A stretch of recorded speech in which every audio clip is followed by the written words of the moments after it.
Yo, what is up everybody? Welcome back to the channel. Hope you're all doing well. Today we have here the new SH Figuarts Ichigo Kurosaki from Bleach, one of the first in the new line, and honestly, I'm really excited to talk about this one. I'm still shocked that I have it and that it's a real thing now because, you know, I'm excited to see this line really kind of just push and keep going. I know we've only got just the 3 figures announced at this point, but I really hope that the line can succeed enough to where, you know, maybe even One Piece and Naruto are where we're getting maybe 5 figures a year. But yeah, let's get straight into talking about this guy. So I'm just going to jump in and start talking more about, you know, the overall design and details, and go over his, you know, accessories and whatnot, and then we'll get into the articulation and have our final thoughts. So without further ado, let's just jump straight into it. So first off, we'll just quickly talk about the box. I for sure will keep the box on this one. I think I'll keep the box on like kind of the first of the line, just because, you know, it's a new beginning, something new. But overall, I mean, it's pretty simple, pretty good colors. And yeah, I think we also saw the Renji box as well. It had more green in it and stuff like that. Not my favorite color, but you know, it looked all right. All right. So now taking it out, we have here all of the accessories. Now we have this long new sword of his, and I'm still catching up to Bleach. I'm not watching the 1000-Year Blood War arc just yet. I just finished the main line of the series, so I know where this outfit comes from and essentially how this whole thing happens, but beyond that, I've not gone into the new part of the series, so it's still a mystery, kind of just seeing everything that's going on. But yeah, I mean, it's a cool design. It's not my favorite out of what I've seen so far, but I definitely enjoy it enough. And this sword, I have seen that it has warping to it, like, you know, if it's been left out in the heat and it bends, or, you know, just if it's left in a bent position for too long, it can bend, so keep that in mind. Keep it stored. If you're not going to use it, keep it stored in the box, or keep it stored somewhere it's not going to get bent, or, you know, pressed against other stuff is my opinion. Here we have the 2 holding hands for the sword. We have open palm hands and kind of reaching out grab hands. And we have a total of 5 faces. So we have here, this face here, just a regular blank stern expression. All right, quick pause. I wanted to cut out this rant I went on for some reason, but essentially we have here the stern expression, smirking expression, the shocked face, as well as the gritting teeth expression. And I went into a little bit of a, you know, whole rant talking about the hidden face and pricing and whatnot.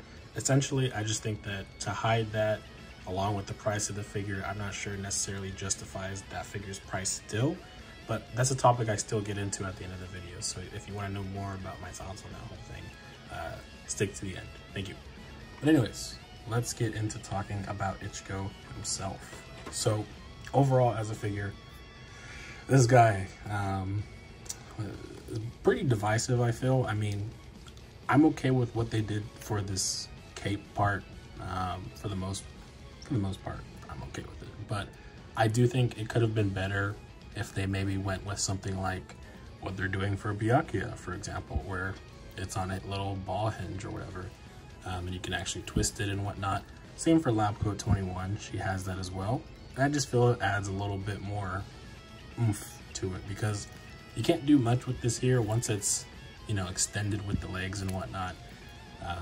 That's about it. It's not going pretty much anywhere else, so that'd be the only thing. But I do like the material. It works, and yeah. Besides that, they're talking about Ichigo himself as well on the face. I know that the people were complaining about it a little bit before we got the release, of course, and we're hoping to see his face fixed. I guess for me personally, when I look at him, I'm expecting more sharper jaw lines and stuff like that, just with the way it looks at some point in the anime. And I would assume maybe the manga. I haven't read the manga, but the art style, you know, changes a little bit here and there between different arcs and whatnot, and you can tell just how different or sharper Ichigo looks in his designs. So that would be one thing. The hair, I'm not really too concerned about with.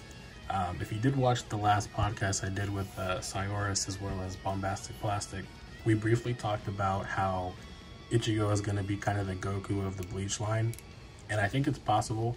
I really do. that we're just going to see a whole bunch of different Ichigos at some point, and the hair is just going to continue to improve, face is going to continue to improve, when they probably could have started off very strong, because as soon as Renji came out, everybody was like, why does Renji look 10 times better with his facial expressions than Ichigo? Granted, they're not horrible facial expressions on Ichigo, it's just you can tell the difference in quality and the expressions between Renji and Ichigo. That just, you know, my opinion, and I feel a good, decent amount of people's. But yeah, besides that, I can't really talk too much about the design overall, because again, the suit is, everybody's got their own personal opinion on which one they like more for his, you know, different outfits and his, Bankai release dates and all that stuff or whatever. I'm not too deep into that, I don't really care, but if I had to pick, I would like to see the final, what's it called? Getsuga Tensho or something like that.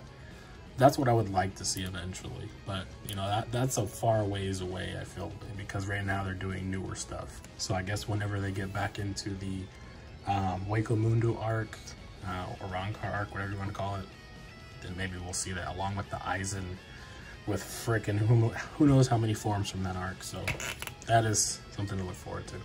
But anyways, I think that's enough talking. Let's just get straight into talking about his articulation, and we can give our final thoughts. So I'm just gonna get straight into it, no cuts, nothing here. First off, he can go down pretty good right there, without the face falling off, which is always nice. Going up, can't really. His hair does kind of block that articulation a little bit right there at the end, so you gotta kind of watch out for that. Also, not to bend it side to side, not that well without the face popping out, of course, but I probably could be a little softer doing that. So there you go, there you go. Of course, can do the T-pose. He's got a bicep swivel, and of course you got your elbow joints, and you've got the wrist, and of course you can go up, down, left, right. And as for the front ab crunch here, that is about as far as he's getting without using this waist portion, and then it's as far as he's getting back with that. Now using the whole thing, you're gonna have to get your hands under the skirt there, and that's how far you can go with that, using this piece right here as well, and using that waist portion, that's as far back as you can go. You probably could take it a little bit more if you're comfortable, I guess, working through the articulation, because some people are a little bit more adventurous. I try not to go too far because I feel like I'll break it. One thing I'll note here that I probably could have noted a little earlier is on the back portion here, this, I guess, the new butt flap. It is a softer plastic, so it's not as soft as like Chainsaw Man's, for example, but it is very soft. Not soft enough, I think he can do a back kick though. And that is a kind of big complaint for me when it comes to new figures. I get that they're not necessarily needing to, because you can just kind of change the position and kind of angle it. You know, you can use the front leg to make it look like they're back kicking, but I feel like they should be able to just do it. If the 2.0s could get their legs all the way back here by themselves as freely as they wanted to, right, then I feel like the new figure should be able to as well. And I don't know, something about the butt flaps has always just bothered me that they cover it up like that. It's just a personal opinion, but in this case, also considering that the skirt piece is there, could they have just done that and not necessarily covered it up to where it's hindering a full back leg motion? Yeah, I think they could have definitely done it because it's being covered. Now for the legs, of course, really good articulation there. You've got the thigh swivel. You can go all the way around. And of course, the legs have been a big concern from people or complaint. You can pretty much get the standard articulation out of it. I think it's more of a design thing people have a problem with because it just looks junky in a way, and it doesn't necessarily look maybe natural, as opposed to like Ghetto, and how his legs are a little bit more natural. They look, you know, natural folds and stuff like that. This kind of just looks odd. It's all one big block, if that makes sense. Ankles, you got your standard ankle swivel up and down. You've also got the toe joint. There you go. And one thing I wish he would have had, and this is minute complaint, because I mean it's just only going to give him a little tiny bit of extra articulation, but back here in the legs, maybe they could have made it movable. They have done that before, for characters that have like bigger sleeves, I guess, and they have their arms sticking out, and you can actually move their arm piece around. A good example of that would be like, I don't know, Yuta, for example, from Jujutsu Kaisen. But yeah, that's pretty much it in terms of the articulation, and I guess my little small critiques about the design and what they could have potentially added more for articulation and whatnot. But yeah, let's get set up for final thoughts, and I'll get him posed with the sword and whatnot. And yeah, we'll conclude the video there. Very briefly, before we get into that, I did forget to show off the butterfly joint here. So definitely can get some good range there. It feels really natural pulling that out. You can easily, as you can see, I'm preparing to get him posed for this final portion of the video. But you can very easily get him into his two-sworded stance, no problem. Nothing really hindering him there, which is always good.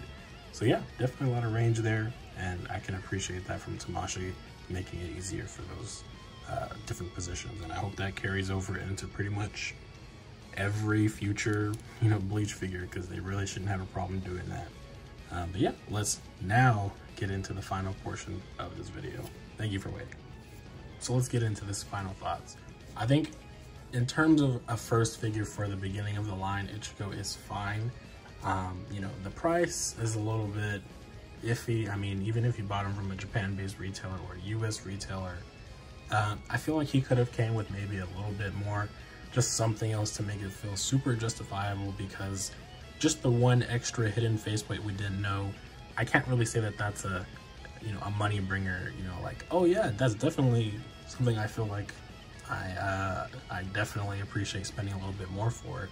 It's just a surprise phase, and as cool as it is to have that and as a surprise, definitely feel like maybe some type of effect piece or something for like, what's it called, Getsuga Tensho, something, I don't know, just an attack effect piece would have been nice to have with him, because, you know, at that point, and this kind of can go for the rest of the line in general, because even for like Byakuya, who's got the his Bankai attack, I don't want to say the name and mess it up, so we'll just say Bankai attack.